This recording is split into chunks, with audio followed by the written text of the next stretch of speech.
Empecemos por ahí. Es una parte de finanzas, voy a colocarlo acá, es una parte de finanzas en la cual nosotros, la idea es tener un conjunto de modelos, un conjunto de teorías que nos permitan valorizar cada uno de los activos financieros que hay en el mercado. ¿De acuerdo? Entonces, el curso que vamos a tomar en esta primera parte es esencialmente ver modelos, ver fundamentos que nos permitan valorizar cada uno de los activos financieros en el mercado. Ahora, es importante que asset pricing es muy amplio, entonces permítame usar mi pizarra. Quisiera que permítame volver acá. Voy a ver un poco mejor. No sé si usar la pizarra. Un poco explicar un poco los conceptos de un poco de la presentación. El tema de asset pricing, voy a colocar acá, asset pricing es esencialmente un conjunto, digamos así, de modelos, de teorías. Pero uno de los objetivos de asset pricing es calcular el precio, digámoslo así, el precio o el valor de los activos financieros. Esa es la idea, ¿de acuerdo? Ahora, esto es muy importante porque todo el tema de asset pricing es muy, voy a colocar aquí en mayúsculas, es muy amplio.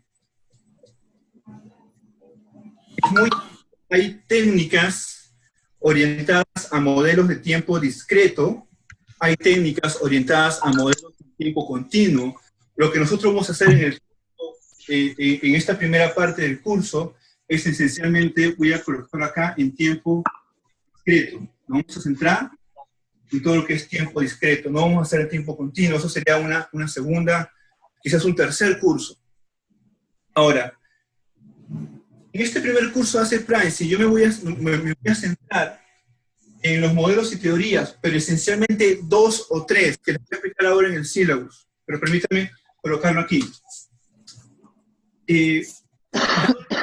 Nosotros, me voy a centrar esencialmente en grandes temas. Primero, fundamentos micro.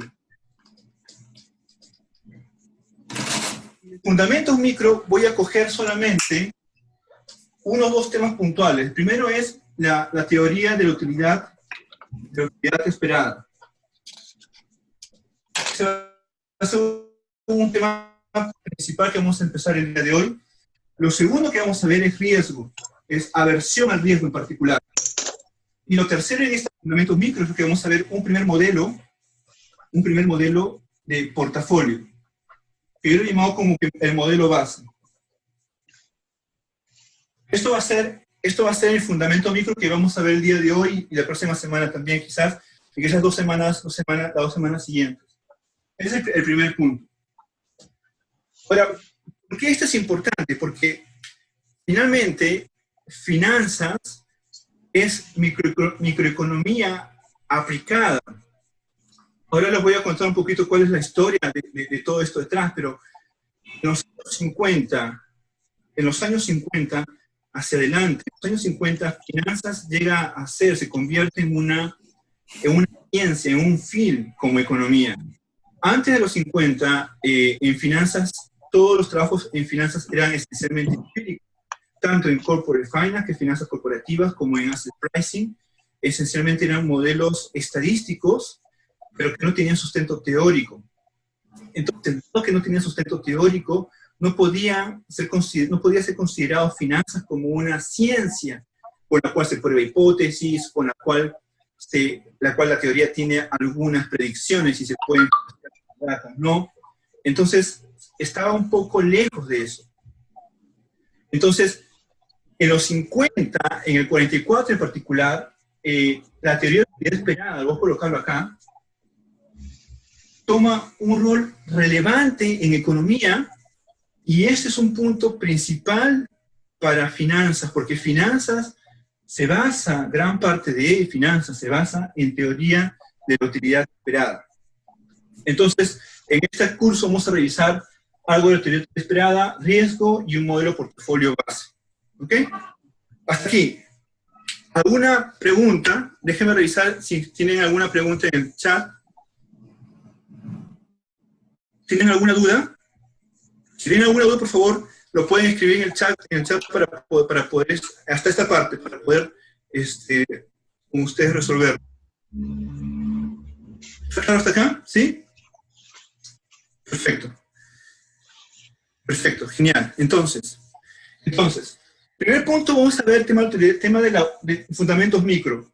Noten, por favor, noten que en este curso no voy a tocar, por ejemplo, no voy a tocar aquí, voy a colocarlo líneas puntuadas, equilibrio general.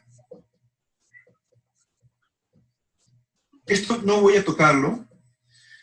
Esto no es porque no sea fundamental o porque no sea importante, lo es, solo que esta microeconomía lo vamos a aprender, lo vamos a repasar en la segunda parte de este curso. Yo creo que hacer pricing va a ser un curso que nos va a tomar como que 3 grandes cursos. Yo creo que este es el primer curso. Un segundo curso vamos a hacerlo quizás el próximo año en el verano.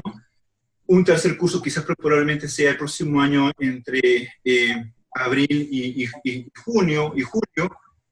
Y quizás el último curso de Asset Pricing lo hagamos en un semestre del año.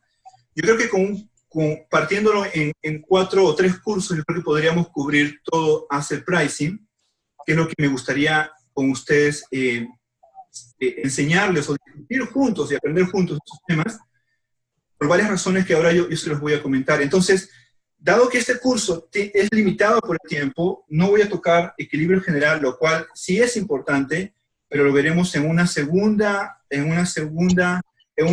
módulo de este curso. ¿Ok? Perfecto. Un segundo tema, permítanme borrar aquí, un segundo tema que voy a ver con ustedes en este curso es teoría de portafolio.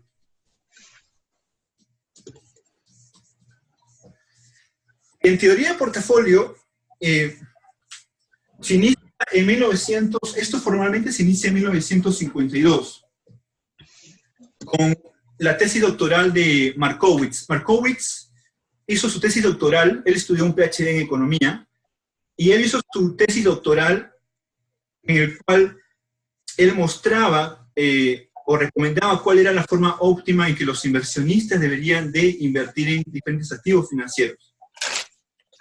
El tema es muy gracioso, ¿saben por qué? Porque uno de sus jurados de Markowitz en su tesis doctoral fue Freeman. Y solamente para que se den una idea de cómo estaba en esa época, finanzas considerado en esa época, Freeman le comenta a Markowitz, cuando él sustenta su tesis, que le dice, esta tesis no es ni matemática pura, no es ni economía, por tanto, no te podemos dar el grado de doctor en economía. ¿Por qué tenía ese sesgo Freeman en esa época? Porque finanzas, no había teoría de finanzas que sustentara, que sea científicamente falsable con los datos o testeable con los datos. Sin embargo, Markowitz a los años siguientes llegó a ser premio Nobel justamente por este paper, justamente por esta investigación. Markowitz en 1959, aquí él fue con un paper, con una investigación que fue su tesis doctoral. Muchas de las investigaciones que vamos a encontrar en finanzas, también en economía, se desprenden de tesis doctorales. Entonces, el teoría de portafolio de Markowitz fue prácticamente su tesis doctoral. Él en el 59, él hizo un libro, en el cual, en ese libro él escribe no solamente la parte matemática, estadística de teoría de portafolio, sino que logra dar un conjunto de teoría detrás, que es justamente lo interesante y lo importante en finanzas. Entonces nosotros, si me preguntan qué deberíamos de leer en este tópico, debemos de leer, todos debemos de leer este paper de 1952. acuerdo? Este paper ya está colgado en el aula virtual y lo debemos de revisar. Tiene menos de 20 páginas, entonces seguro que podemos revisar con tranquilidad.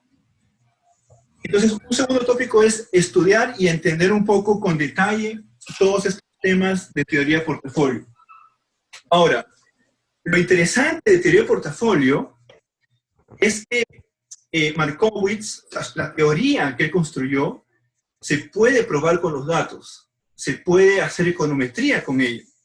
Y eso es sumamente interesante porque lo que se hizo hacia adelante es empezar a trabajar con los datos. En ese sentido, un tercer tema que nosotros vamos a trabajar, y lo voy a colocar aquí, va a ser conocido como KPM o KPM. Este modelo, ¿qué es este modelo? No es otra cosa que teoría de portafolio, la de Markowitz, más equilibrio de mercado. ¿Okay? Lo vamos a ver con detenimiento cuando llegue el momento. O sea, quiero que vean conmigo, por favor, cómo se va desarrollando las finanzas, en particular en esta época. El día de hoy es muy conocido en la parte práctica y académica sobre el modelo KPM o KPM.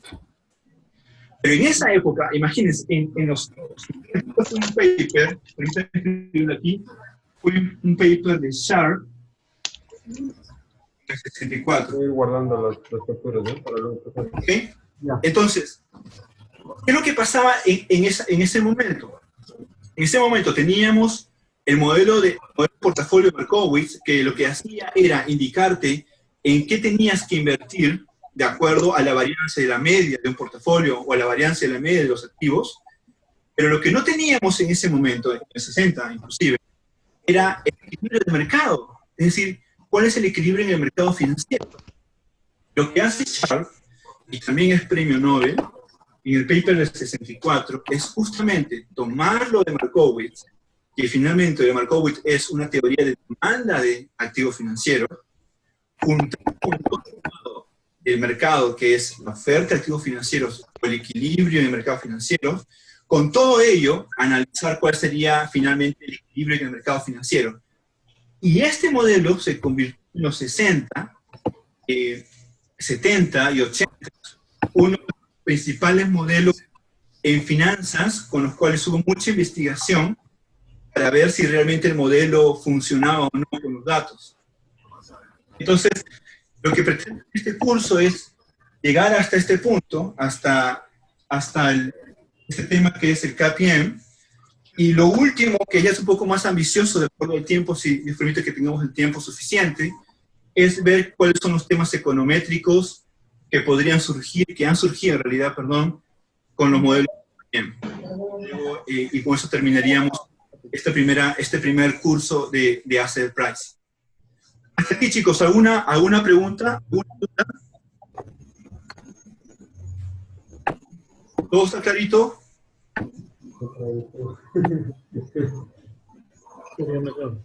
Profesor, yo tengo una consulta.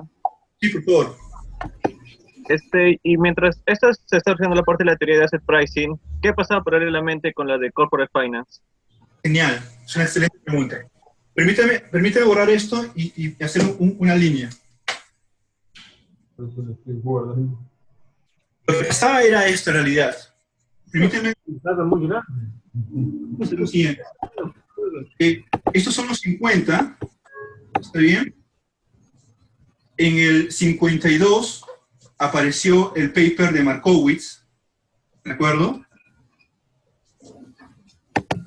Markowitz. En el 58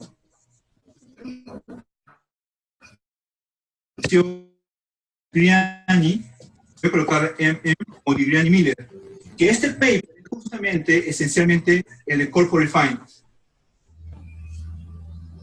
¿De acuerdo? Este paper es esencial. Antes de todo esto, voy a colocarlo así, acá marcado. Todo era esencialmente empírico. Es decir, había temas de corporate finance, por ejemplo, se discutía de cómo evaluar los proyectos de inversión, acerca del valor presente neto. Esas cosas se discutían antes de los 50. Lo que no había, tanto en corporate finance como en asset pricing, no había teorías que te permita saber varias cosas. Uno, cómo se interrelacionan las variables económicas. Dos, te permita tener predicciones sobre el comportamiento de variables. Y tres, que tengan una secuencia lógica entre ellas. Modigliani y Miller en el 58 representa un inicio formal de corporate finance sustentado en teoría. Porque ellos hicieron, si bien es cierto, los supuestos de Modigliani y Miller son bastante duros, es decir, podemos llamarlo que son muy irrealistas, todos los mecanismos económicos que ellos explican acerca de corporate finance, acerca del valor de la empresa, aquí, acerca de luego de la política de dividendos y todo lo demás, a partir de este paper. En corporate finance vamos a ver que empieza con esto, luego hay 3 o 4 cosas que permítanme escribir en la pizarra. Voy a borrar esto que está aquí.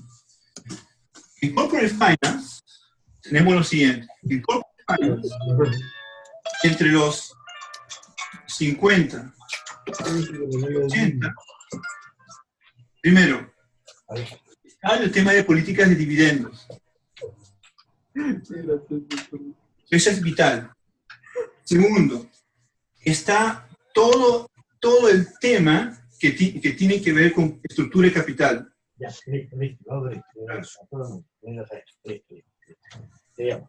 Y tercero está la información en los contratos financieros. Estos 3 grandes temas en corporate finance son muy relevantes y se desarrolló entre los 50 y los 80. En realidad, si uno revisa la historia en finanzas, 50 a los 80 son los años donde ha habido una producción increíble en finanzas, y me atrevería a decir también en economía, en la parte de macro y econometría. Por ejemplo, permítanme mostrarles. Yo tengo un libro que se llama, no sé si lo logran ver conmigo, se llama Teoría de las Inversiones. Dice Historia de las Teorías de las Inversiones.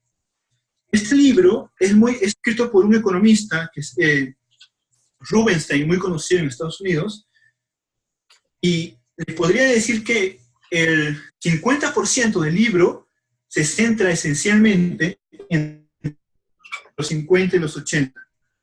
Es más, hay mucha gente que llama a la década de los 60, los 80 como la década de oro en finanzas, porque fueron los años donde se hizo mucha producción de teorías. Por ejemplo, solamente por mencionar y por decir algunas, en estos años apareció en asset pricing, teoría de los mercados eficientes, teoría del precio de las opciones. Por ejemplo, en corporate finance apareció capital structure, que es teoría del trade-off, y luego aparecía la teoría de picking order, que es un orden entre la deuda y las acciones. Entonces, aquí aparece un montón.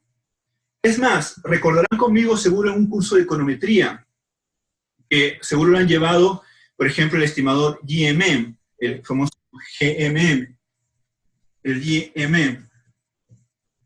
Este estimador, que fue en el 82 con Hansen, surgió por la necesidad de probar modelos en finanzas. El primer modelo que se usó, el GMM, fue un modelo de asset pricing en el 83, de Hansen y Singleton. Entonces, es importante, el curso que vamos a estudiar nosotros ahora, en estos meses, va a estar centrado en esta época, porque considero que es una época muy importante para entender muy bien las finanzas. El día de hoy hay muchos libros actuales.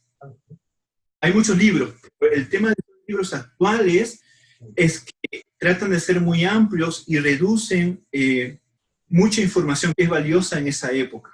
¿Ok? Hasta aquí. ¿Alguna pregunta más? ¿Está clarito? ¿Alguna duda o curiosidad que tengan?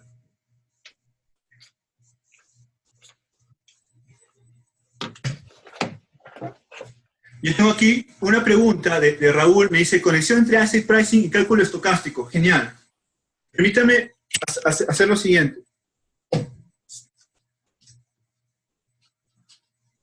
Asset pricing lo voy a dividir en dos partes. Asset pricing. En modelos en tiempo discreto, ¿de acuerdo? Y modelos en tiempo continuo. ¿Ok? Podemos trabajar los modelos en tiempo... El curso que vamos a llevar ahora y lo que vamos a llevar los dos siguientes va a estar centrado en esta parte. Esencialmente tiempo discreto. ¿De acuerdo? Lo que podemos trabajar en tiempo discreto, tal cual lo podemos trabajar en tiempo continuo. Tal cual. Lo que necesitamos en tiempo continuo es la herramienta matemática que se necesita es cálculo estocástico. Se necesita eso.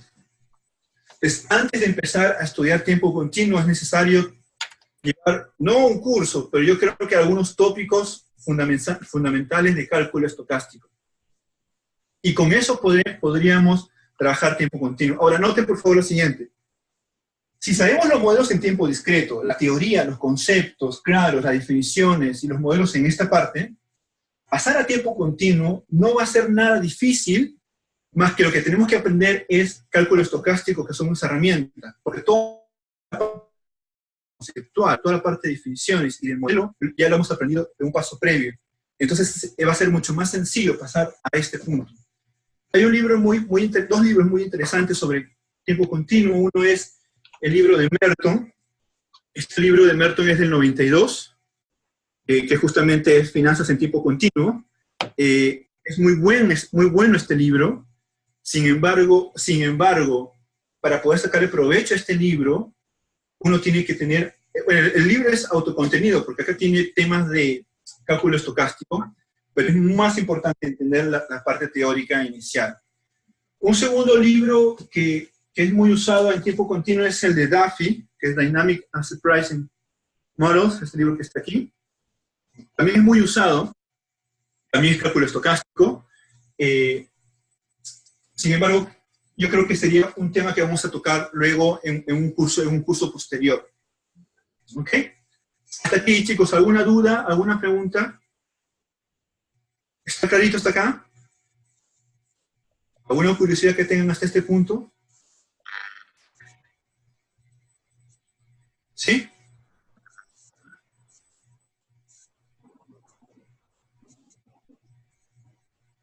Leo un comentario de Alfonso. ¿Sí, Alfonso, dinos?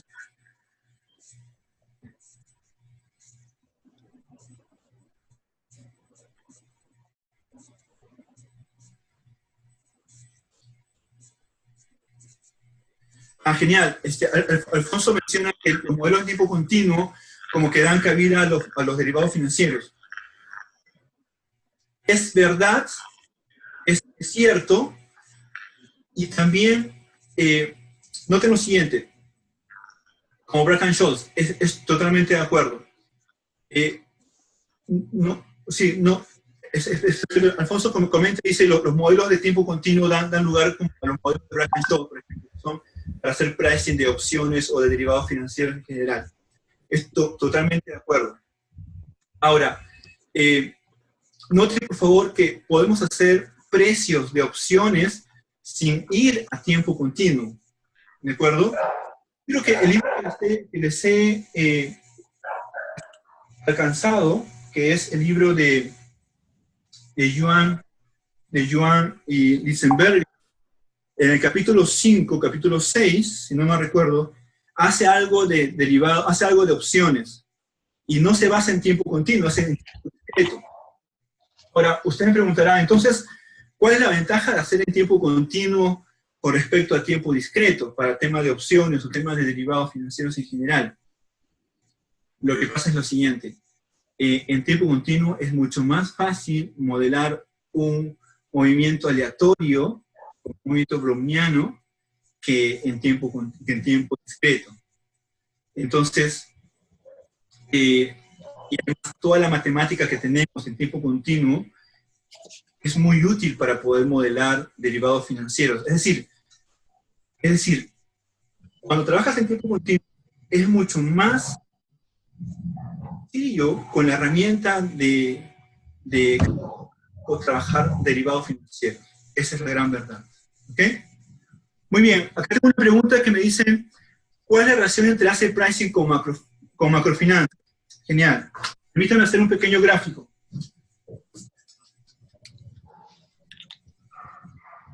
Finanzas lo podemos colocar de la siguiente forma. Voy a colocar acá, finanzas tiene dos grandes rubros. Tiene finanzas corporativas, que es corporate, ¿de acuerdo? Y tiene otro gran rubro que es asset pricing.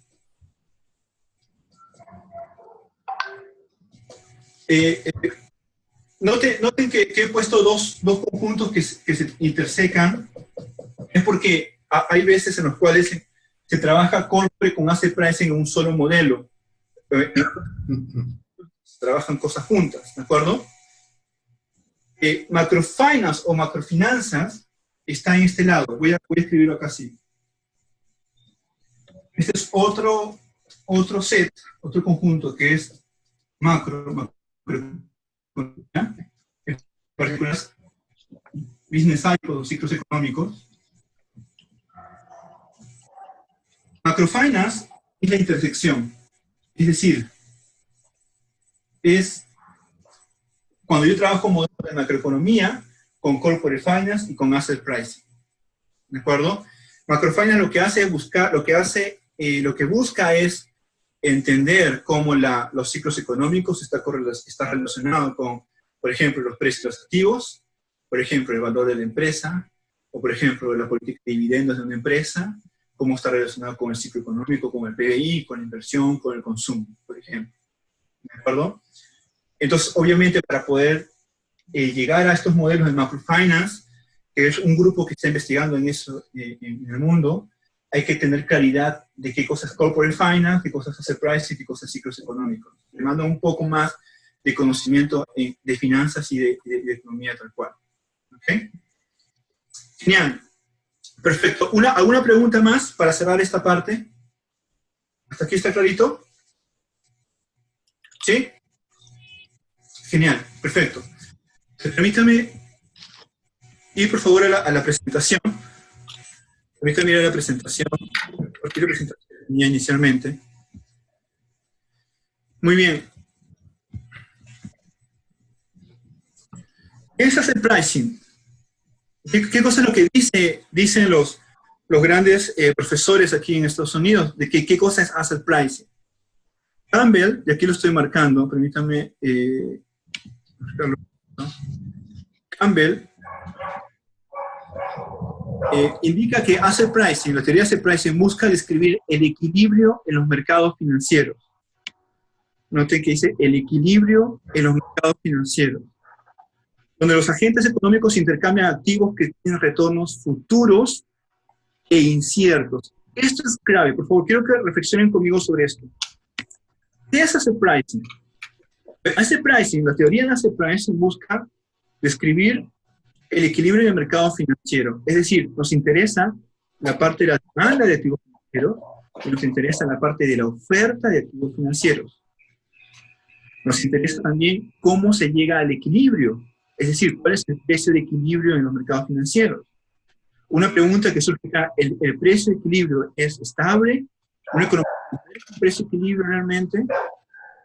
En segundo lugar, noten lo que dice aquí, donde los agentes económicos intercambian activos que tienen retornos futuros e inciertos. Esto es clave. Recordarán en microeconomía cuando vemos la teoría del consumidor. Recuerdan, por ejemplo, tenemos la teoría de la demanda del consumidor, donde un supuesto principal es que el consumidor tiene información completa y perfecta sobre el activo, sobre el bien que comprar. No hay incertidumbre, y lo que compra lo consume el día de hoy. En cambio, en finanzas tiene lo que vamos a transar, primero que el beneficio que vamos a transar no es para el día de hoy, es para mañana. Ahí está. Segundo, de que no sabemos de que si este beneficio que nos ofrece este activo el día de mañana realmente se va a materializar. ¿De acuerdo? Entonces, ahí hay un problema. Permítanme colocarlo en la y volver aquí. La comparación con lo que tenemos en micro. Este es importantísimo, porque este concepto es clave finalmente en finanzas. Noten, en teoría del consumidor usual, teoría del consumidor, ¿de acuerdo? Voy a colocar acá. Esto es con certidumbre. ¿Está bien? Lo que nosotros compramos es un bien cualquiera.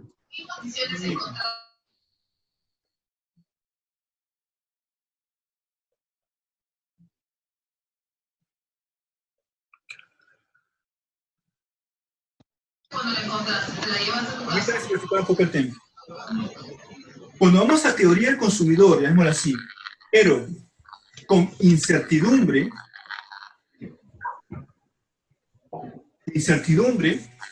pero el bien o el activo que compremos, que sea X, lo compramos hoy, pero esto mañana me va a dar posibles resultados. Puede ser que sea X1, X2, X3. Es decir, imagínense conmigo, este es un activo, es una acción, por ejemplo, ¿de acuerdo?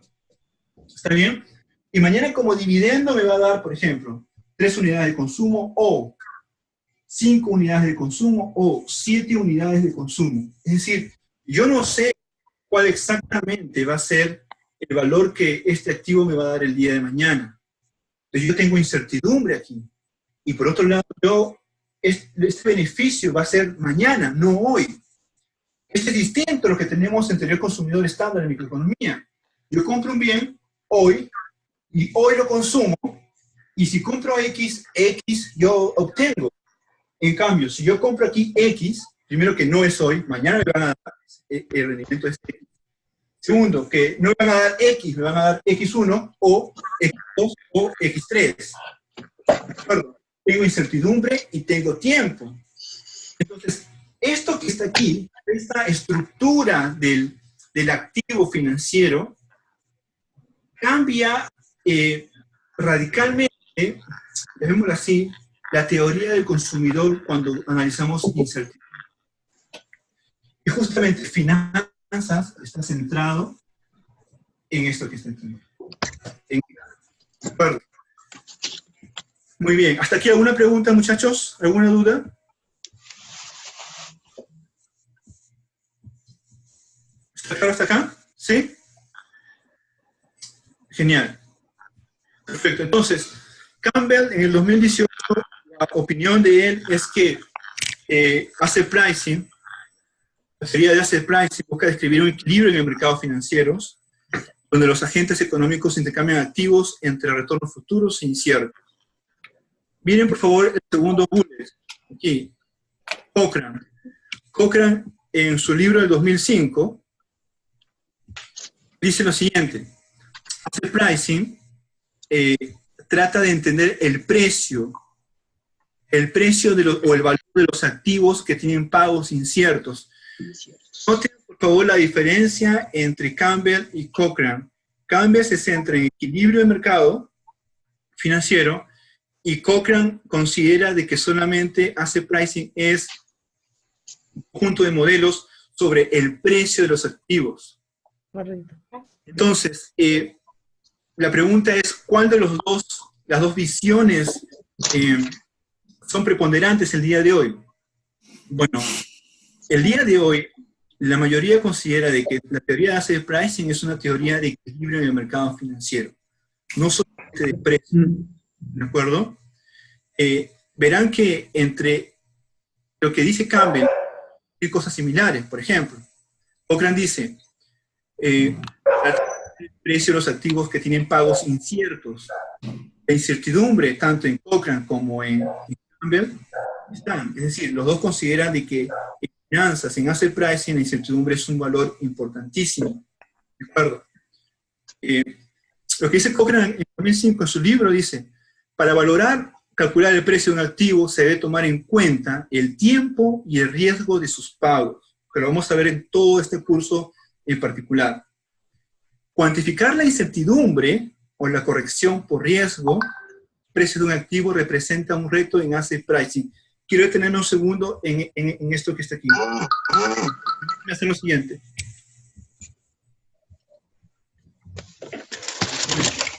Un sectorito. Siguiente. Noten por favor lo siguiente aquí. Primero, el precio de cualquier activo financiero, el precio de un activo financiero, ¿de acuerdo? Debe reflejar el precio de un activo libre, ¿sí?, más el precio del riesgo. ¿De acuerdo? Yo le pregunto, le lanzo una pregunta en estos momentos. ¿Qué cosa vale más? ¿Qué cosa vale más? Si yo tengo un activo que es muy riesgoso, ¿su precio debería ser más alto o más bajo? ¿Qué opinan? Pueden escribirlo, por favor, en el... ¿Qué opinan? Más alto. Muy bien. Obvio. ¿Qué más dice? ¿Más alto o más bajo? Alto. Más alto. Más bajo.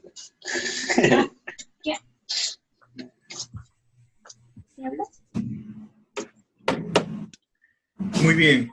¿Más alto o más bajo? Alguno dice más alto, ¿verdad? ¿Quién dice más bajo? ¿Hay alguno que diga más bajo? El riesgoso es más bajo que el activo libre de riesgos. El precio del riesgoso es más bajo que el activo libre de riesgo. Así es. El precio de un activo riesgoso es más bajo. ¿Por qué? Yo te pregunto. Yo les pregunto. Sí, sí, después, si les coloco dos activos, uno riesgoso y otro menos riesgoso, ¿cuál demandarían más ustedes? O nosotros, en realidad. Probablemente demandaríamos más el activo que es menos riesgoso, ¿verdad? ¿No? Bueno, la respuesta correcta sería, Hamilton, en realidad, ¿sabes qué? Depende de mi aversión al riesgo. Ese es cierto. Supongamos que todos tenemos una aversión al riesgo similar. Demandaríamos el activo que es menos riesgoso. Solamente por tema de oferta y demanda, el precio del activo menos riesgoso es mayor, porque la demanda aumenta. ¿De acuerdo? ¿Qué significa esto? El riesgo hace que el valor del activo disminuya. ¿Está bien? Entonces, el riesgo lo que provoca es que el valor de un activo financiero sea menor. ¿De acuerdo? Entonces, ¿qué pasa? La pregunta que surge acá es, pero entonces, ¿cómo cuantifico el riesgo en un activo? Permítanme escribirlo acá. La siguiente pregunta es, ¿cómo cuantificar el riesgo que afecta el precio de un activo? ¿De acuerdo? Entonces, solamente quiero que conmigo, por favor. Conmigo. Ok. El precio de un activo, y yo sé que el riesgo afecta el precio de este activo. Mi pregunta siguiente es, ¿cuáles son los riesgos que ese activo enfrenta? ¿De acuerdo? 2, ¿cómo cuantificar el riesgo? Y 3, ¿cuál es el precio del riesgo? Permítanme ir a la pizarra con ustedes.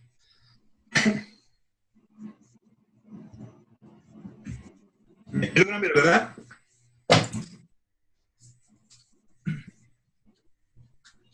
¿Logran ver acá, verdad? ¿Sí? Bien. Entonces, si yo sé que el precio, voy con lo que depende del precio de un libre de riesgo, más el riesgo en general, ¿de acuerdo? Yo tengo varias preguntas aquí. Perdón, voy a colocarlo bien. Yo tengo varias preguntas aquí. Yo tengo, primero, ¿cuáles son los factores de riesgo? Voy a llamarlo así, ¿de acuerdo? Los factores de riesgo. Es decir, ¿qué cosa hace que el precio de mi activo esté sujeto a riesgo? Yo les pregunto, reflexionemos juntos. El precio de un activo financiero en cualquier país, ¿sujeto a qué factores podrían estar? ¿Qué dicen? Los escucho. Inflación. Ficticia, inflación, muy bien. ¿Qué más? Un riesgo de bancarrota, perfecto. Así es.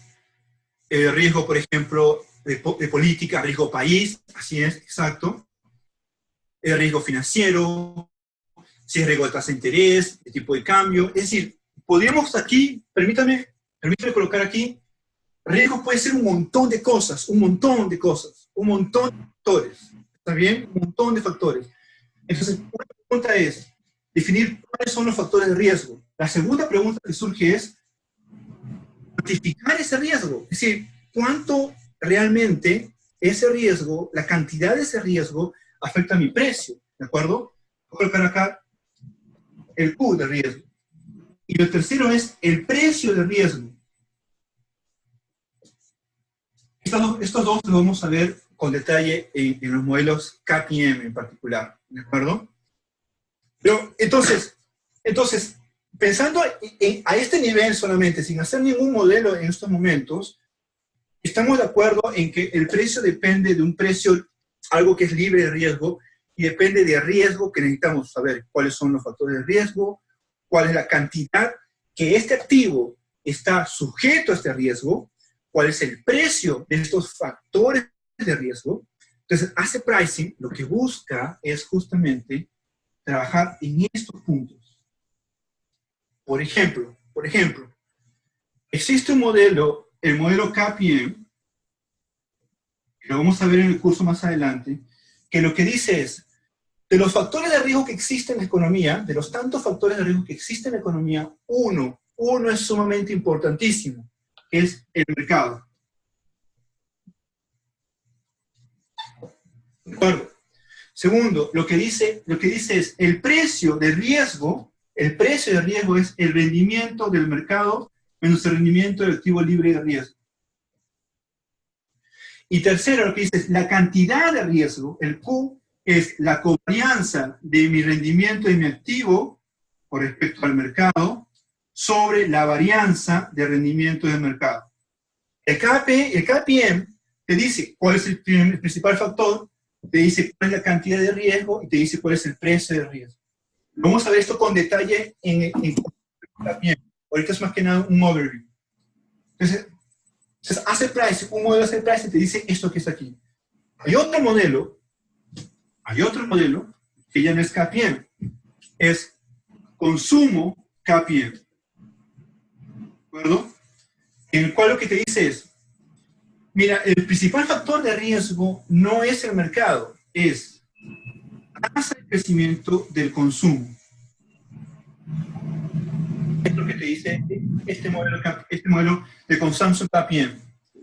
Dice, la cantidad y el precio de esto que está aquí lo podemos observar en lo que se llama como un SDS. ¿Qué cosa es esto? Es Stochastic Discount Factor, es un factor estocástico de descuento. Se resume esto en otro factor, en una variable. Es decir, lo que quiero decirles con esto es, modelos de Asset Pricing finalmente buscan identificar cuál es el factor de riesgo, cuál es la cantidad de riesgo, cuál es el precio de riesgo, que justamente afecta al precio de mi activo. ¿De acuerdo? Entonces, esa es la forma por donde van. Entonces, aquí las teorías, vamos a encontrar un montón de teorías en este lado que buscan explicar cada una de las cosas, ¿de acuerdo? ¿Ok? Hasta aquí, chicos, ¿alguna pregunta? ¿Alguna duda? ¿Está clarito hasta aquí?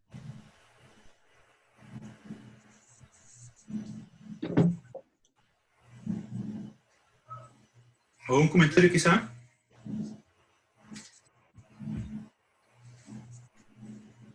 ¿Está claro hasta acá, muchachos? ¿Sí? ¿O algo no quedó claro? Con toda sinceridad, yo lo puedo volver a repetir. Ahorita es más que nada un overview, ¿de acuerdo? Hoy es ver un poco el panorama general de lo que vamos a hacer en el curso. ¿Ok? Muy bien, genial. Permítanme continuar.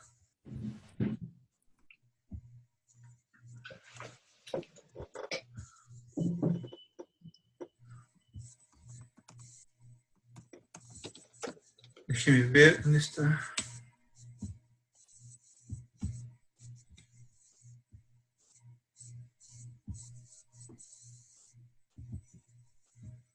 Ok.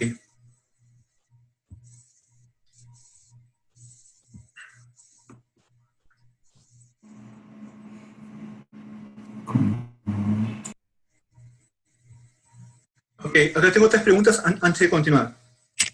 Una pregunta es, de Alex, es básicamente la diferencia de KPM y KPM. Ok. Primero, los dos provienen de teorías distintas, ¿de acuerdo? Ahora las voy a explicar más adelante. Sin embargo, los dos están conectados. La principal diferencia de ambos modelos es que el CKPM o Consumption o Consumo KPM lo que dice es que el principal factor de riesgo es la tasa de crecimiento del consumo. En contraste, lo que dice el KPM es, no, el principal factor de riesgo es el rendimiento del mercado. ¿De acuerdo? ¿Ok?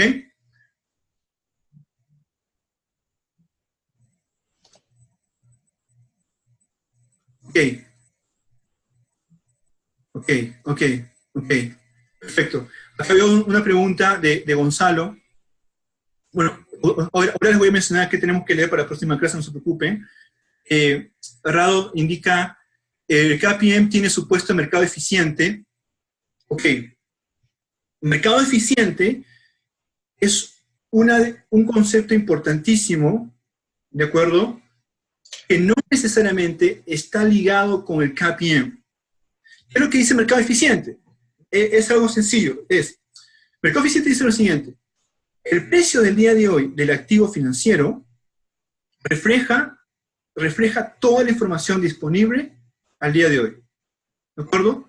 Es decir, si tú quieres hacer trading, quieres ganar dinero, no vas a poder hacerlo. ¿Por qué? Porque el precio de hoy refleja toda la información disponible.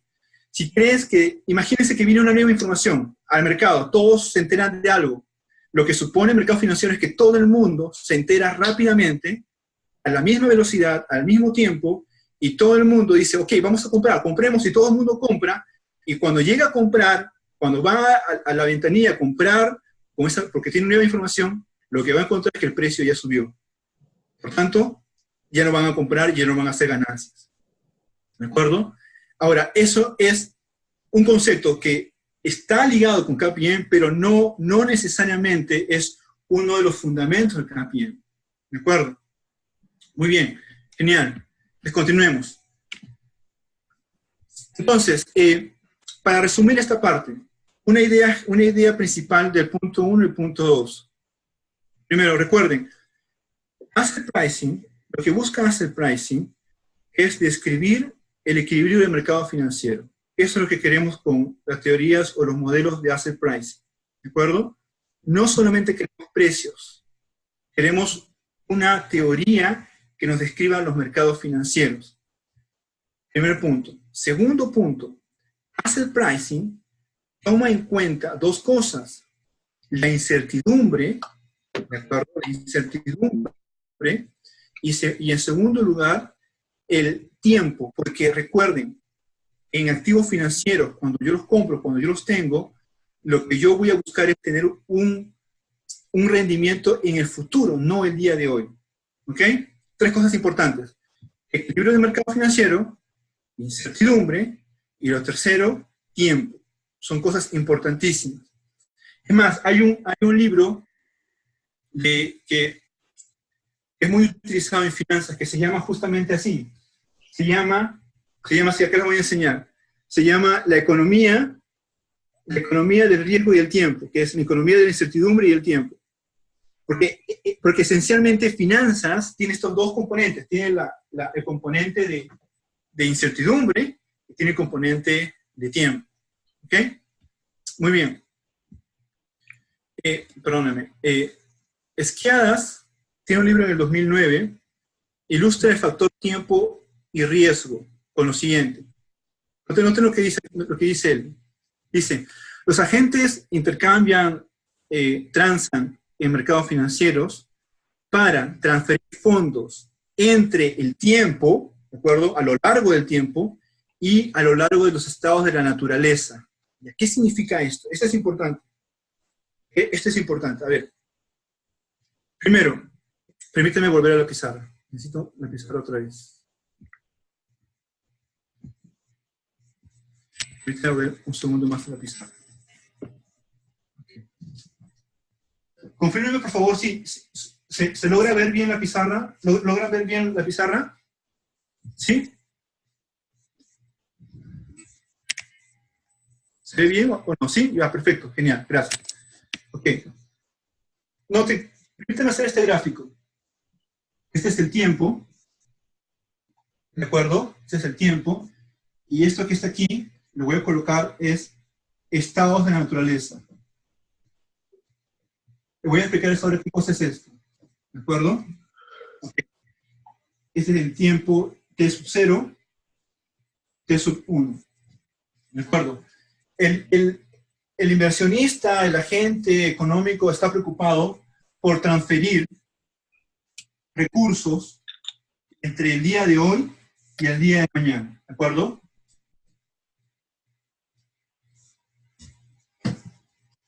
Quiero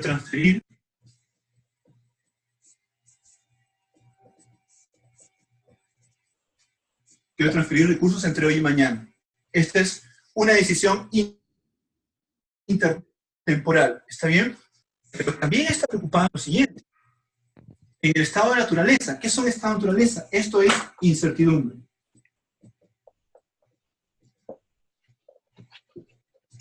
Un ejemplo claro es esto, imagínense, es un ejemplo muy sencillo. Estuviste mucho en finanzas y ustedes quizás lo han escuchado. Dos estados de naturaleza. Supongamos de que mañana va a llover o mañana va a ser un día soleado. ¿De acuerdo? No sabemos qué mañana va a pasar, pero tenemos dos estados de naturaleza que reflejan la incertidumbre. O mañana llueve o mañana sale el sol. ¿De acuerdo? Entonces, lo que me interesa aquí, también me voy a escribir esta línea en este lado. Lo que me interesa aquí, el día de mañana, lo voy a escribir, lo voy a colocar así. El día de mañana lo que me interesa es, tengo dos estados, mañana es un día soleado o mañana llueve. ¿De acuerdo? Cada uno con una probabilidad P1, probabilidad 1 menos P1. ¿Está bien? Entonces, yo les pregunto, quiero que reflexionen conmigo, yo les pregunto, si mañana llueve, ¿de acuerdo? Me gustaría almorzar, ¿está bien? Pero si mañana sale sol, también me gustaría almorzar. Es decir, sea cual sea el estado de la naturaleza mañana, yo no sé cuál será, tengo incertidumbre, pero lo que yo quisiera es que, sea cual sea, yo quiero consumir, ¿de acuerdo? Entonces, ¿qué es lo que voy a hacer? Voy a decir, ok, tengo probabilidad 1 de que, P1 de que mañana salga sol y 1 menos P1 de que llueva.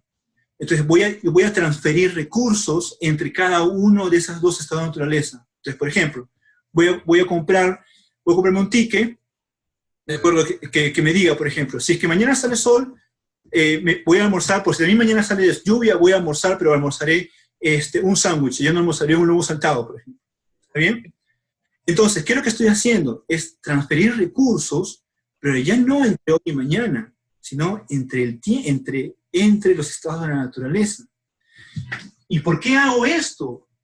¿Por qué hago esto? Porque justamente esto refleja incertidumbre. ¿Y por qué yo quiero coberturarme, llamémoslo así, de la incertidumbre?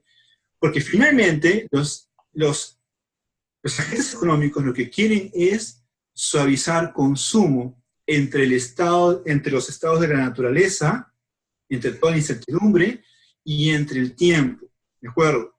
Por ejemplo, entre el tiempo, a mí me gustaría almorzar mañana, pero también me gustaría almorzar hoy. No es que me voy a gastar todo el dinero para almorzar hoy y mañana no almuerzo. No, entonces quiero transferir recursos entre hoy y mañana. Pero también me gustaría que si mañana llueve o sale sol, quiero almorzar en cualquiera de los dos estados de naturaleza que ocurra. Por tanto, voy a transferir recursos para asegurarme que sea cual sea el estado de la naturaleza, yo pueda consumir. ¿Está bien? Entonces, ahí pueden ver en este pequeño ejemplo cómo el tiempo y cómo la incertidumbre juegan. Entonces, si quieres coberturarte por estado de naturaleza, ahí entran los famosos seguros. Me voy a coberturar, o los hedging, coberturarme con respecto a algo, ¿de acuerdo? Y si quieren hablar un poco más sofisticadamente sobre derivados financieros, ahí pueden decir coberturarme con respecto a un estado de naturaleza que dependa de otro activo. Si quieren transferir recursos en el tiempo, ahí hablamos de voy a ahorrar hoy día un sol, que mañana se convierte en un sol 50, supongamos, ¿de acuerdo? Y por tanto me voy a tener más recursos. Entonces hoy consumo menos y mañana consumo más, porque quiero suavizar mi consumo en el tiempo. Entonces, este esquema, que es sencillo, es sumamente importante y lo vamos a ver en diferentes modelos, no solamente en finanzas, sino en economía en general. ¿Ok? Muy bien. ¿Hay alguna pregunta, muchachos? ¿Está claro? ¿Hasta aquí? ¿Alguna duda? ¿Sí? Genial. Perfecto. Entonces, permítame volver. Muy bien.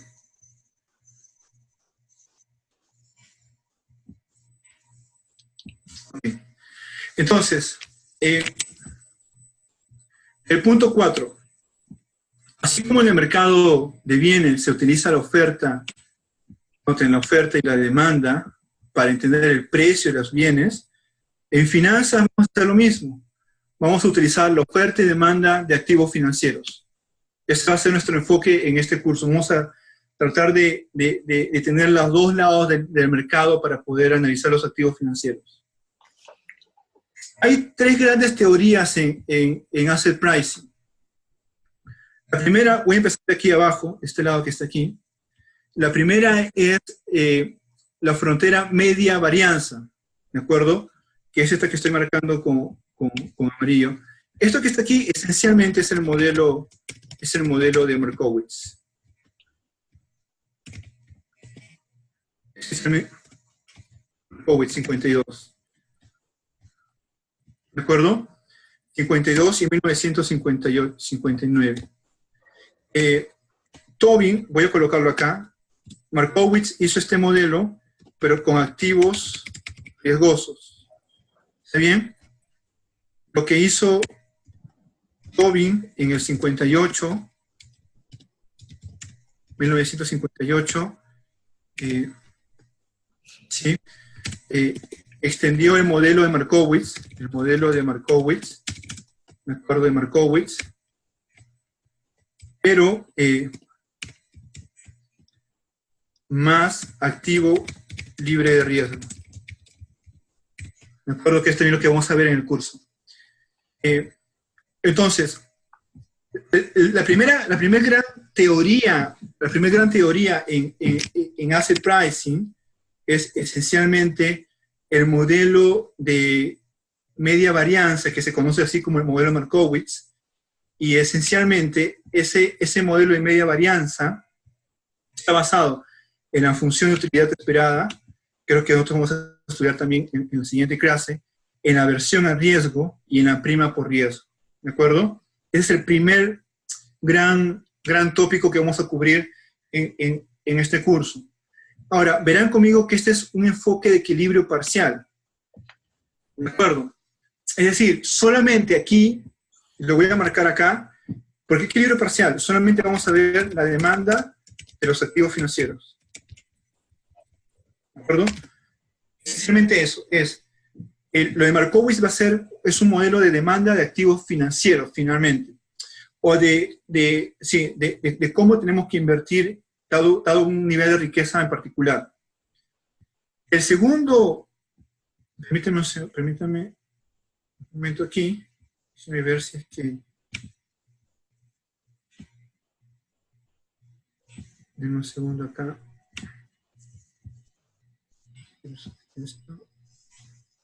Ok.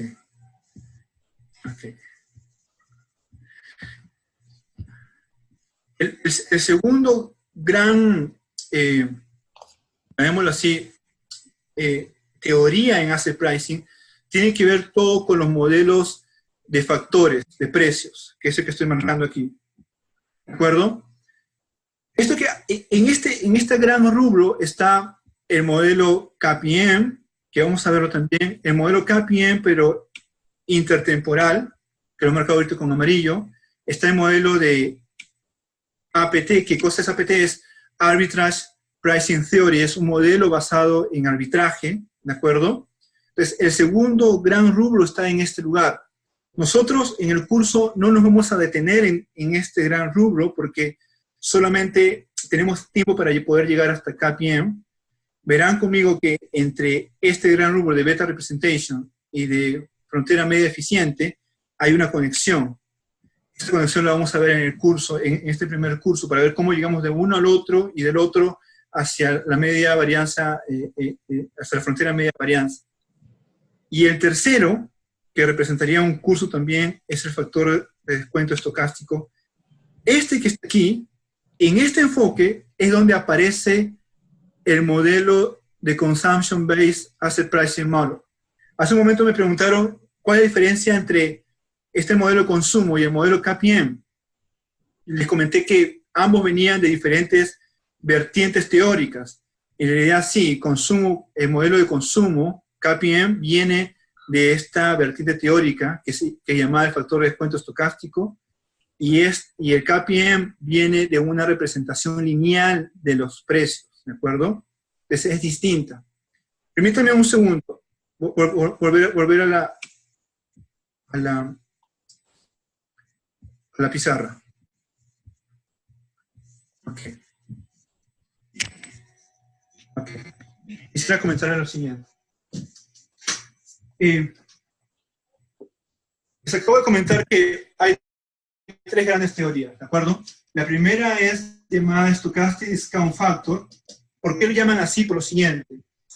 Esta teoría lo que dice es el precio de los activos es igual al valor esperado, ¿de acuerdo? O la expectativa en realidad de un M por un X de T, este es T más 1, T más 1. ¿Qué significa esto? Este P es el precio del activo financiero, ¿de acuerdo? Del activo, ¿está bien? Este M es el factor de descuento. Es un factor de descuento con que yo traigo al valor presente. Noten, estoy aquí en T, y aquí estoy en T más 1.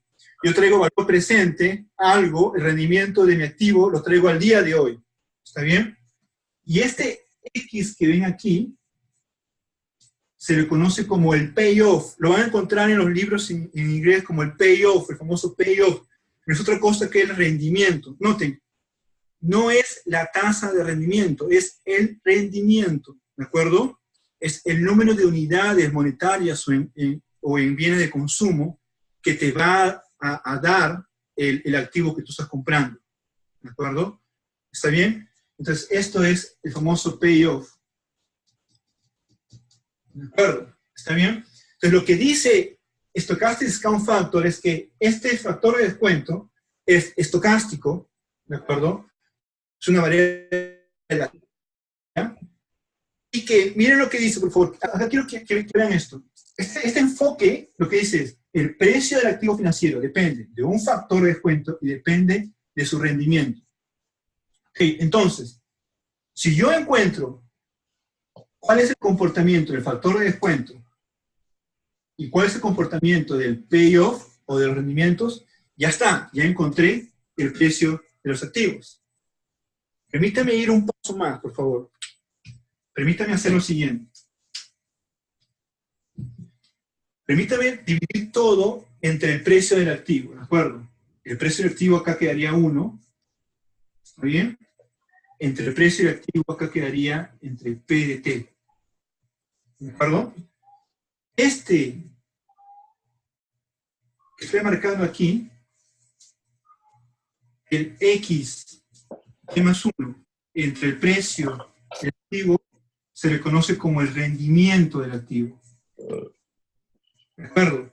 Sería el rendimiento del activo. Entonces, si yo simplifico esto, voy a borrar acá, y yo diría, entonces ya no me interesa esto. Lo que me interesa es el rendimiento del activo. ¿De acuerdo? Por tanto, lo que me importa ahora, para entender el precio, porque el payoff, eso es conocido, llamémoslo así, ¿de acuerdo? Pero lo que me interesa ahora es analizar el rendimiento. Entonces, dado que yo tengo, este sería el rendimiento T más 1, T más 1. Dado que lo que me interesa es el rendimiento, ahora me interesa entonces, si yo encuentro qué variables explican el factor de descuento, entonces yo ya puedo entender qué variables explican el rendimiento de un activo. ¿Está bien? Entonces, aquí quiero hacer un paréntesis. Van a ver en los modelos de asset pricing que no aparece el precio del activo como parte del modelo. La mayoría, por no decir todos, los modelos de asset pricing buscan explicar el rendimiento, lo que está acá. No buscan explicar el precio. Por varias razones, pero una razón conceptual es que si yo tengo el rendimiento, puedo obtener por esta ecuación de aquí abajo, si logran verlo conmigo, por esta ecuación de aquí abajo, puedo obtener el precio. ¿De acuerdo? Entonces no habría problema. Además, hay un problema empírico, esencialmente. Cuando queremos trabajar modelos de asset pricing, en general modelos en economía y finanzas, nos interesan modelos estacionarios, es decir, variables que estén estacionarias, es decir, variables que regresen a la media, usualmente, ¿de acuerdo? El precio de los activos, como van a verlo, por ejemplo, en la data, lo podemos ver, aquí está la próxima clase, por ejemplo, Standard & Poor's, cuando ven el índice de Standard & Poor's, el índice, no rendimiento, sino el índice, van a ver que no es una variable estacionaria. Van a ver que sube, cae un poco, luego sigue subiendo, es decir, tiene tendencia. Entonces, el problema empírico ya, cuando vemos con la data, es que no podemos trabajar los modelos con variables que tienen probablemente raíz unitaria o tienen tendencia. Entonces, preferimos trabajar con variables que son estacionarias. La ventaja de esta relación es que yo puedo hacer el switch entre una variable precio que en la data me aparece con cierta persistencia, con cierta raíz unitaria, a una variable que es estacionaria, que es el rendimiento. Entonces, la mayoría de modelos que que vamos a ver en asset pricing, en los libros, trabajan con tasa de interés. Yo les cuento, fue una pregunta que yo me hice cuando empecé a estudiar asset pricing, porque en teoría los modelos de asset pricing buscan estudiar el precio de los activos, pero van a ver que los modelos nunca, en general, no son explícitos con el precio de los activos, buscan explicar rendimientos, pero es por esta razón, ¿de acuerdo? Entonces, si logran ver ahí, yo por ejemplo decía, ok, quiero el modelo que me explique el precio. No aparecía, la mayoría explicaba la tasa de rendimiento. Es por una simple razón, porque desde el punto de vista conceptual lo podemos transformar, y segundo, desde el punto de vista empírico, es mejor trabajar con rendimientos que con precios tal cual. ¿De acuerdo? Muy bien, hasta aquí muchachos. ¿Alguna pregunta? ¿Alguna duda? ¿Está claro? ¿Algún comentario? ¿Este rendimiento es en función de qué tiempo? ¿Tiempo de pronto anual, semestral? ¿O cuál es la base teórica que toman en cuenta, en este caso, estos modelos? Genial, perfecto, excelente pregunta.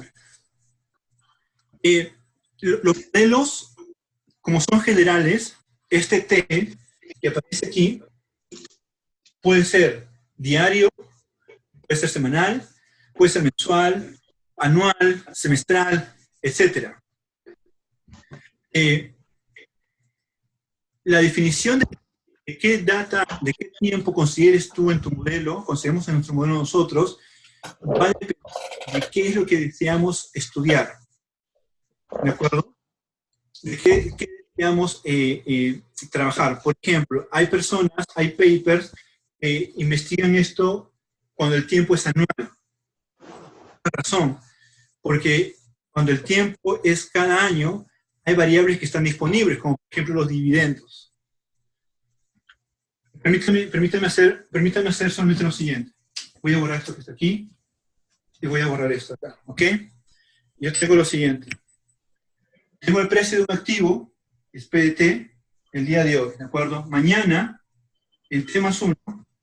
T más 1 es mañana. Puede ser la semana siguiente, mañana literalmente, o un mes siguiente, o un semestre, o un año.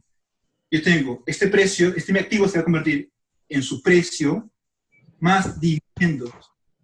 ¿Qué son dividendos? Simplemente es lo que tú vas a ganar, es lo que te van a dar por unidades por tener este activo. ¿De acuerdo? Entonces, cuando queremos calcular el rendimiento de este activo, el rendimiento sería el siguiente. Sería el precio en T más 1 más los dividendos entre el precio en T. ¿De acuerdo? Genial. Pero el dividendo solamente lo vas a obtener, ya cuando vas a los datos, lo vas a obtener solamente a nivel anual. Entonces, va a depender de qué es lo que queremos estudiar. ¿De acuerdo? ¿Ok? Ok, perfecto. Muy bien. ¿Cómo estamos con el tiempo, profesor Pereira? Quería preguntarle. La programación era de 6 a 7, pero si tú lo consultas con los participantes, no habría problema. Ok, ya, entonces, ya, un resumen y continuamos la próxima semana, ¿le parece? Claro. ¿Ok? Muy bien. Hasta aquí, chicos, hasta aquí. ¿Algunas preguntas? ¿Algo que no esté claro? ¿Algunas dudas?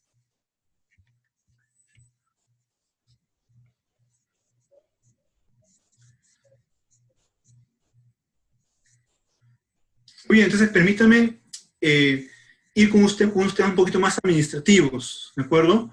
Para terminar la clase de hoy y luego cerrar con algunas ideas claves. Entonces voy a ir aquí, por mi pantalla. Quiero que vean conmigo, por favor, lo siguiente.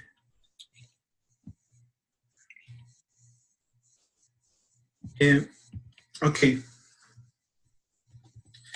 Quisiera ir con ustedes al sílabus. Creo que vamos a ver al sílabus en particular. Tenemos a partir de la próxima semana, vamos a tener una hora y media. La frecuencia va a ser una vez por semana, clases teóricas. 1 hora y media vamos a tener, ¿verdad, profesor Pereira? ¿Me confirma eso? 1 hora y media va a ser cada día. Sí, no hay problema. Ya, genial. Vamos a tener 1 hora y media los días sábados como hoy.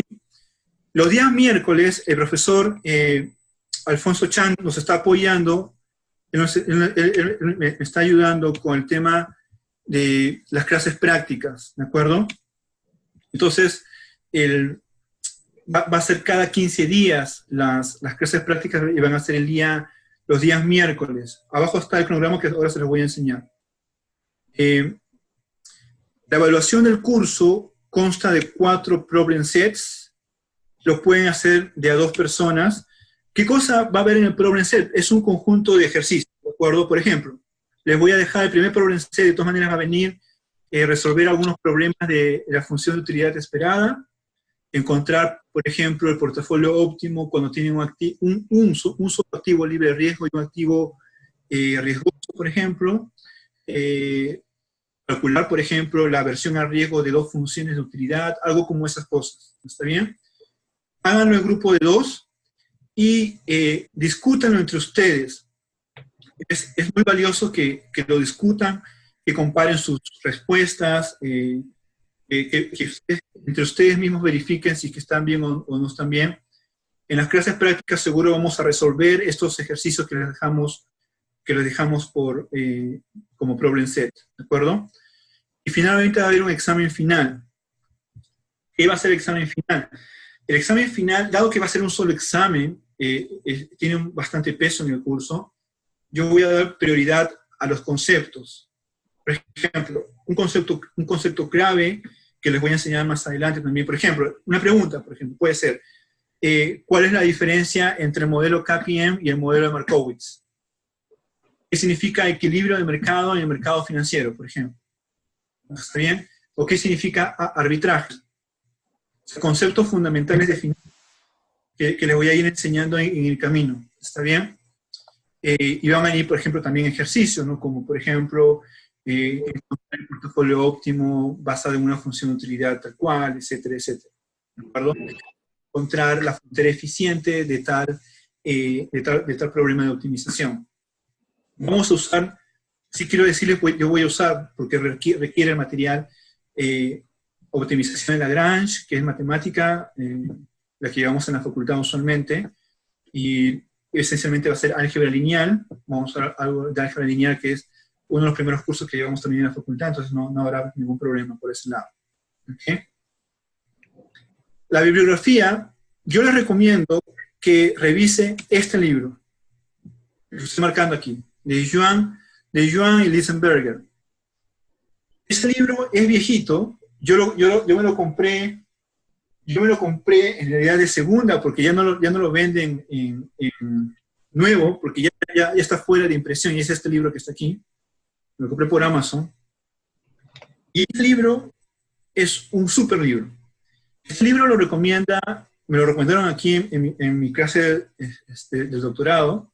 Lo recomienda Merton, que es premio Nobel de Finanzas en el MIT, porque es un libro muy bueno, es un libro muy bueno. Es un libro entendible y que ahonda en estos temas. Hay temas por ahí que son un poquito más profundos, no se preocupen, yo se los voy a explicar en el camino, ¿de acuerdo? Este libro es muy bueno. El otro libro, que también es muy bueno, es de Ingersoll, del 87. Un libro muy bueno, es este libro que está aquí. Es un libro más grande, en realidad. Este libro es como el libro de Joan Lisenberger. Lo vamos a basar en algunos capítulos de él, pero esencialmente yo voy a seguir el libro de Joan y Lisenberger porque me parece muy, muy excelente. El libro de Cochrane y de Campbell, que estoy marcando aquí, el libro de Campbell es de este año, entonces es altamente probable que no esté en la facultad, no esté en Lima todavía, recién ha salido aquí en Estados Unidos, entonces es un libro el de Campbell, si les comento, es un libro muy bueno, es este libro que está aquí. Este libro sí es muy bueno, tiene temas muy avanzados, pero no se requiere que en estos momentos lo tengan ustedes disponible, así que por eso no se preocupen. El de Cochrane es un libro interesante que vamos a tocar uno que otro tema de allí, pero más que nada intensivamente va a ser en el siguiente curso, probablemente utilicemos con más intensidad ambos libros, ¿ok? La estructura del curso, vamos a tener, como les comenté, primer tema es preferencia, utilidad y la teoría de la utilidad esperada, que la próxima semana arrancamos con este tema ya directamente. El segundo tema va a ser dominancia estocástica. Este tema es un poco delicado en el sentido de que hay que tener algunas cosas claritas con respecto a la teoría esperada y la aversión al riesgo. ¿Está bien? Entonces, lo que yo me voy a asegurar es que en el tema 1 entendamos bien qué es aversión al riesgo, qué es prima por riesgo, cuál es la idea de la función de utilidad esperada, y luego vamos a entrar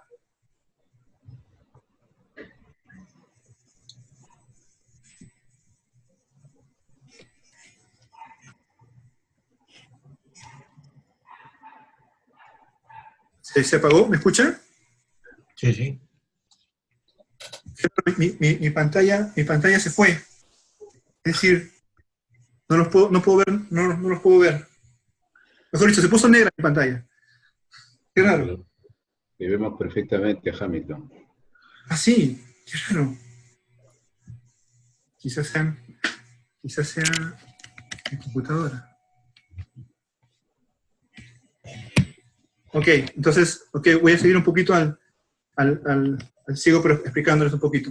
No logro ver, mientras vuelvo les voy explicando. Entonces, el primer tema que vamos a ver, como les comentaba, era el tema de teoría esperada y aversión al riesgo. El segundo tema va a ser dominancia estocástica. ¿Qué significa esto? La idea de este segundo tema es comparar entre varios activos riesgosos. ¿De acuerdo? ¿Por qué necesitamos este concepto? Porque vamos a quedar corto con el primer tema para comparar varios activos riesgosos. El primer tema nos va a ayudar a comparar un activo riesgoso y un activo libre de riesgo. El segundo tema, dominancia estocástica, nos va a ayudar a comparar varios activos riesgosos a la vez. ¿De acuerdo? El tercer tema va a ser sobre teoría de portafolio, el modelo base. En ese tercer tema, lo que vamos a hacer es, la pregunta general va a ser, si tienes un activo libre de riesgo y un activo riesgoso, ¿cómo deberíamos nosotros de asignar nuestra riqueza? ¿De acuerdo? Ahí vamos a hacer una maximización de la función de utilidad esperada. Es por esa razón que necesitamos primero entender cuál es la utilidad esperada. Porque en este tema de teoría de portafolio vamos a usar teoría de utilidad esperada, vamos a usar la función de utilidad esperada. ¿De acuerdo? En el siguiente tema, en el cuarto tema, vamos a hacer teoría de portafolio, pero basado en el enfoque de Markowitz. ¿Qué es lo que dice Markowitz? Markowitz dice, la teoría de utilidad esperada la función de utilidad esperada se puede expresar como la varianza del rendimiento de portafolio y el rendimiento esperado del portafolio. Bajo ese enfoque, lo que Markowitz encuentra es, bajo condición en primer orden, encuentra la demanda de cada uno de los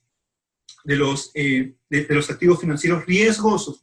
Noten, lo que Markowitz se centra solamente es activos riesgosos, no analiza el activo libre de riesgo. ¿Okay? Finalmente, como penúltimo tema, vamos a analizar nosotros el modelo KPM, que es el modelo de Markowitz con una condición de equilibrio del mercado. ¿De acuerdo? Y lo último, si es que el tiempo nos alcanza, si el tiempo nos permite, vamos a analizar algunos temas econométricos que el modelo KPM sufre o ha sufrido, y los cuales tenemos que lidiar en general con los modelos en asset pricing. ¿Ok? Muy bien, hasta acá, chicos, ¿alguna pregunta? ¿Alguna duda para terminar el día de hoy esta parte? ¿Está clarito? Si tienen alguna duda, alguna pregunta, con toda libertad, por favor.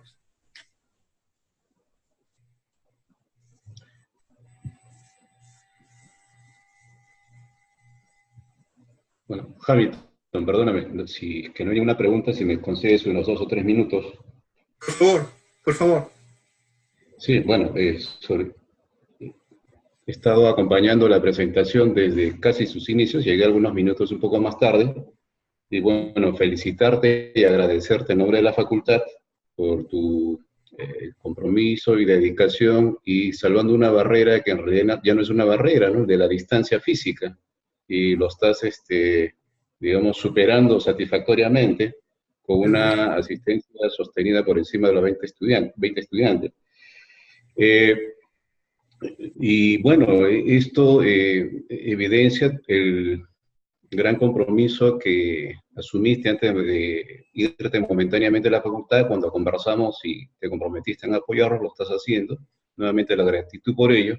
Y también saludar y felicitar la persistencia del colega, del profesor Guillermo Pereira, ¿no? De apelar a estos instrumentos que permiten aprovechar la predisposición, la voluntad, el compromiso que tenemos con nuestros egresados destacados y de compartir sus conocimientos con sus estudiantes, porque en realidad siguen siendo estudiantes a pesar de la distancia y esa ausencia física momentánea.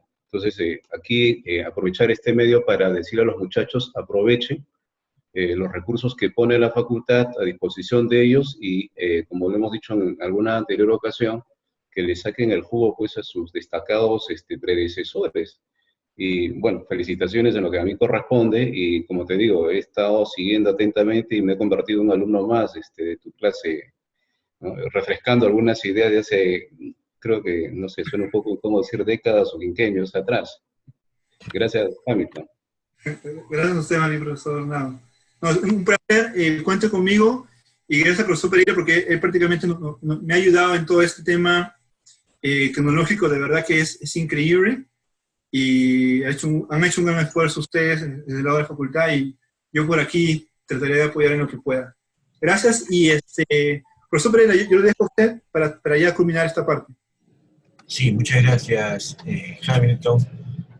Solo una cuestión, quería explicarle al conjunto de participantes, hemos llegado a 27 en un momento, en estos momentos estamos en 24, y bueno, es un número muy importante porque teníamos un registro de 31 participantes, incluyendo algunos del programa de especialización de finanzas que tenemos en la facultad. Quería decirles esto, ¿no? Lo que vamos o estamos haciendo cuando empieza una videoconferencia es silenciar a todo el mundo. Esto ayuda a lo que habíamos dicho al comienzo, que a veces pues hay un animalito en casa o qué sé yo, ¿no? O el teléfono suena y eso genera algunos ruidos. Pero eso no quiere decir de que les estemos cerrando la posibilidad de intervenir. Desde el punto de vista de la administración de la plataforma, lo que se hace es silenciar a todos al ingreso, pero permitir que cada uno de ellos active su audio, de tal manera de que si por un lado pueden hacer preguntas vía el chat, texteando, pero por otro lado también pueden activar su audio y hacer la pregunta directamente sin mayor problema. Lo que queremos es que si alguien está interviniendo, los demás no intervengan, cuando termina uno, pues empieza el otro y eso elimina los ruidos. En general creo que ha sido una muy buena transmisión. Parece que un problema es el uso de la pizarra externa, que hace de que el micrófono tuyo genere algún tipo de dificultad, ¿no? Pero en realidad es un problema menor, ¿no? De otro lado, solamente quería también, bueno, agradecer la presencia del señor decano al iniciar esta actividad y saludar sobre todo la presencia también del profesor Alfonso Chan, quien se ha comprometido para la parte presencial de este curso, ¿no? Recuerden de que hay para la certificación final que cumplir una serie de requisitos que están establecidos, como ya se ha señalado en el sílabus, y por favor la participación en la plataforma Canvas, que es donde ya están los materiales, incluso están los libros. De mi parte, nada más, Hamilton, nuevamente nuestro profundo agradecimiento por el apoyo a la facultad, y bueno, vamos a continuar entonces el próximo sábado, 6 de la tarde, y terminamos a las 7:30. Muchas gracias a todos los participantes, muchas gracias Alfonso, muchas gracias Hamilton, muchas gracias señor decano, ¿no? Hasta la próxima entonces. Gracias. Gracias. Me olvidé de saludar al profesor Alfonso Chan. Profesor Alfonso Chan, disculpe la omisión, también muchas gracias por su apoyo. Buenas noches a todos. Gracias. No se preocupe, muchas gracias a ustedes. Adiós. Adiós, gracias. Adiós. Hasta luego, chao.